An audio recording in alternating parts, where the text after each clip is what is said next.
মাননীয় প্রধান উপদেষ্টা ডেকেছেন।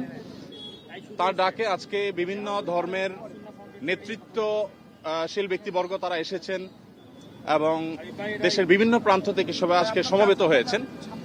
আমরা বাংলাদেশের মানুষ কেমন আছি, বিশেষ করে আমাদের অন্য ধর্মাবলম্বী যারা আছেন মুসলিম ছাড়া, তারা কেমন আছেন, তারা তাদের সেই অবস্থা ব্যক্ত করেছেন।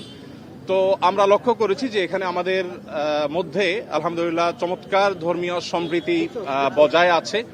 সেটিকে সামনে আরো কিভাবে ভালোভাবে ধরে রাখা যায় সেজন্য আজকে আমরা কথা বলেছি, সবাই মন খুলে সবাই যার যার মতামত ব্যক্ত করেছেন।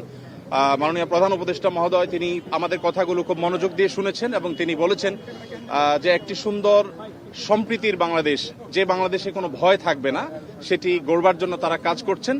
এবং আমরা আমাদের জায়গা থেকে বলেছি যে এদেশের ওলামা একরাম, এদেশের ধর্মীয় নেতৃত্ব তারা তাদের জায়গা থেকে অত্যন্ত দায়িত্বশীল এবং দায়িত্বশীলতার কারণে কিন্তু আপনারা দেখেছেন